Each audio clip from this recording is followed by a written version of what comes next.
Welcome to 28 Fish. This is our story.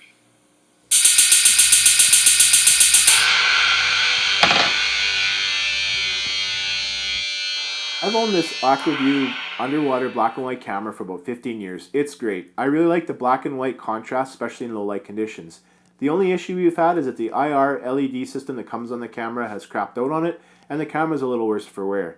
The tail section's busted off here, and as you can see, a pike has left his teeth mark on it as he's bit it a few times, but the camera's still good to go. The only thing that's finicky is getting it orientated towards your hook. So AquaView created the ice pod, which is really quite handy. To set the depth, I've put black electrical tape along different lengths of the cable. I've had to do this, however, because the ice pod stop, which comes with the ice pod, it clips on the line, has a flaw design, and that is, it doesn't float. This is unacceptable. I've lost a few of these down different holes of different lakes.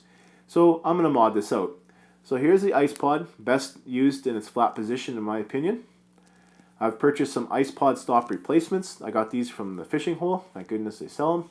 Here's some old braided line. This is 35-pound Gorilla line. And I'm going to use a 5/64 inch bit and a crafting needle. You can get these at Dollarama or the dollar store. First step is I'm going to drill in a likely spot a hole through the ice pod. Use a 5/64 bit. It'll give us enough room to work with the thin braided line. Next, at about a 45-degree angle, I'm going to drill through the ice pod stop. Because this is hard rubber puck-like material, you're going to want to bore this out in order to help get the line through. Oh, watch that. It's not a bad idea to run the bit back through the other side just to open up that channel a little bit more. Next, you're going to want to put that crafting needle through the ice pod stop.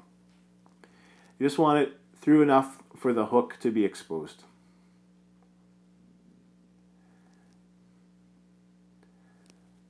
Next, what you're going to want to do is make a loop in the braided line. Have an extra long tag end just so that when you're pulling through, the line doesn't slip and let go. So you're just going to put the middle of the loop on the hook and pull it back through the ice pod stop, just like this. Just give it a little tug. Once the loop is through, you're going to want to pull the tag end through so effectively you have the braided line running through the ice pod stop. To secure this, we're going to use a jam knot, or otherwise known as a butcher's knot.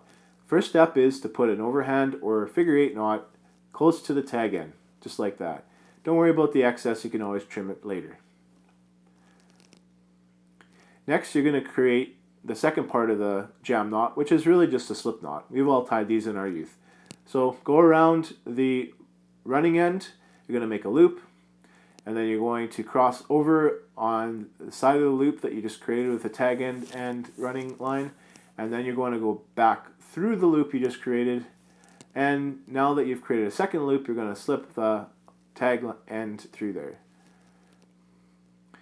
Now you're going to take the running end and you're going to move it back and forth, effectively jamming, thus the knot's name, the overhand knot you had on the tag end close to the knot you just created. Then just clip the excess. Next, we're going to secure what will become the safety line to the ice pod itself. So through the 5/64 inch hole, we're going to feed the line and then feed it through a second time, effectively creating a standing loop. This will help you set the length of the safety line.